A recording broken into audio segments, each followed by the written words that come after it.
प्राचीन काल में एक बुढ़िया थी। वह नियमित रूप से रविवार का व्रत करती थी। रविवार के दिन सूर्योदय से पूर्व उठकर बुढ़िया स्नानादि से निवृत्त होकर आंगन को गोबर से लीपकर स्वच्छ करती।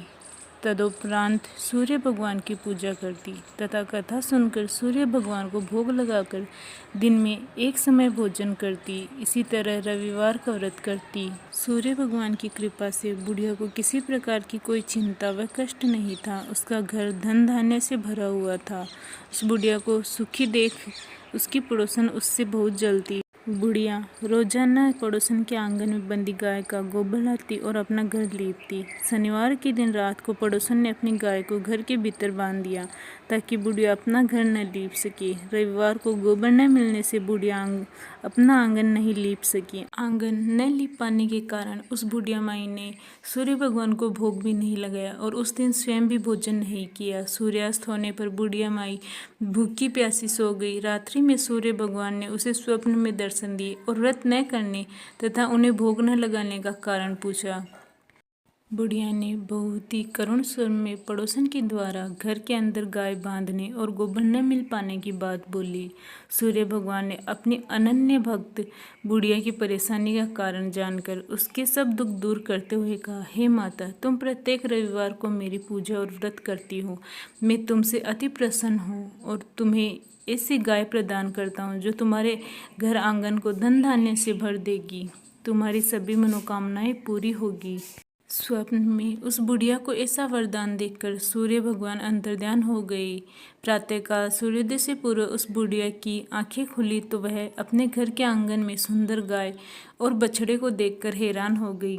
गाय को आंगन में बांधकर उसने जल्दी से उसे चारा लाकर खिलाया। पड़ोसन ने उस बुढ़िया के आंगन में बंधी सुंदर गाय और बछड़े को देखकर वह उससे और अधिक जलने लगी।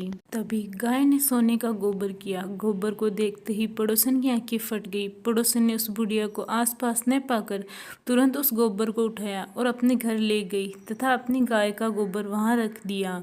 सोने के गोबर से पड़ोसन कुछ ही दिनों में धनवान हो गई। गाय प्रतिदिन सूर्योदय से पूर्व सोने का गोबर करती और बुढ़िया के उठने के पहले ही पड़ोसन उस गोबर को उठाकर ले जाती। बहुत दिनों तक बुढ़िया को सोने के गोबर के बारे में कुछ पता ही नहीं चला। बुढ़िया पहले की तरह हर रविवार को भगवान सूर्योदय का व्रत करती रही और कथा सुनती रही। सूर्य भगवान को जब पड़ोसन की चालाकी का पता चला तो उन्होंने एक दिन तेज आंधी चलाई। आंधी का प्रकोप देखकर बुढ़िया ने अपनी गाय को घर के भीतर बांध दिया। अब पड़ोसन सोने का गोबर न ले जा सकी।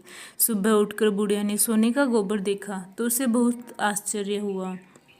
उस दिन के बाद बुढ़िया गाय को घर के भीतर बांधने लगी। सोने के गोबर से कुछ ही दिनों में बुढ़िया बहुत धनी हो गई। बुढ़िया के धनी होने से पड़ोसन को और बुरी तरह जलन होने लगी। अब की बार उसने अपने पति को नगर के राजा के पास भेजा और बुढ़िया के पास सोने का गोबर देने वाली गाय के बारे में बताया। राजा ने अपने सैनिक भेजकर बुढ़िया की गाय लाने का आदेश दिया। सैनिक बुढ़िया के घर पहुंचे। उस समय बुढ़िया सूर्य भगवान को भोग लगाकर स्वयं भोजन ग्रहण करने वाली थी। राजा के सैनिक जबरदस्ती गाय और बछड़े को महल की ओर ले चले।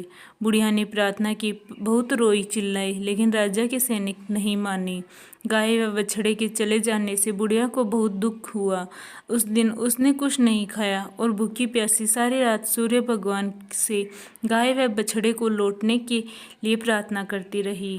गाय देखकर राजा बहुत खुश हुआ। सुबह जब राजा ने सोने का गोबर देखा तो उसके आश्चर्य का ठिकाना न रहा।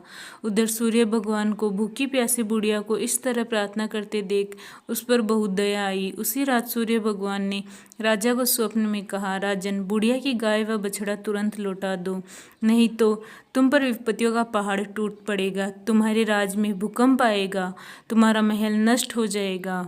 सूर्य भगवान के स्वप्न से बुरी तरह भयभीत राजा ने प्रातः उठते ही गाय और बछड़ा बुढ़िया को लौटा दिया। राजा ने अपनी तरफ से भी बहुत सारा धन देकर बुढ़िया से अपनी गलती की क्षमा मांगी। राजा ने पड़ोसन और उसके पति को उनकी दुष्टता का दंड भी दिया। इसके बाद राजा ने राज्य में घोषणा करवाई कि सभी स्त्री पुरुष रविवार का व्रत करें। जनता ने भी ऐसा ही किया। रविवार का व्रत करने से सभी लोग के घर धन धान्य से भर गए। चारों ओर खुशहाली छा गई। सभी लोगों के शारीरिक कष्ट दूर हो गए। निसंतान स्त्रियों की गोद भर गई।